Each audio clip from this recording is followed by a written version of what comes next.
যে স্বামী স্ত্রীর মধ্যে যে ভালোবাসাটা, এটা পবিত্র, এটা জান্নাতি। এই ভালোবাসা জান্নাতে শুরু হয়েছিল সাইয়েদনা আদম আর হাওয়ার মধ্য দিয়ে। চিল্লা এখন ঠিক কিনা? স্বামী স্ত্রী দুইজনে একের হাতের সাথে আরেকজনের হাত মিলালে হাতের সগীরা গুনাহ মাফ করে কে? আল্লাহ। স্ত্রীর চেহারার দিকে নজর করে তাকালে চোখের গুনাহ মাফ করে দেয় কে? আল্লাহ। স্ত্রীর জন্য প্রতি মাসে যে খরচ দেন, এই টাকাগুলো সদকা দেওয়ার সওয়াব আছে না নাই? আছে।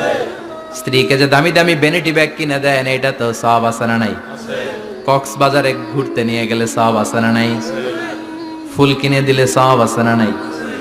বিশ্বনবী এরকম স্ত্রীর সাথে খুনসুটি করতেন, ভালোবাসা করতেন। এটা হালাল, কিন্তু এটা জায়গা মতো না করে ভাবির লগে করলে মায়ের আছে না নাই? আছে। ভালোবাসার গান জায়গা মতো শোনাতে হবে।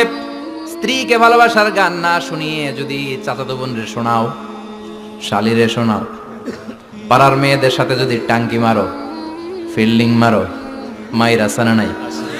তার মানে জায়গা মতো করলে সব সওয়াব। সুবহানাল্লাহ পড়েন।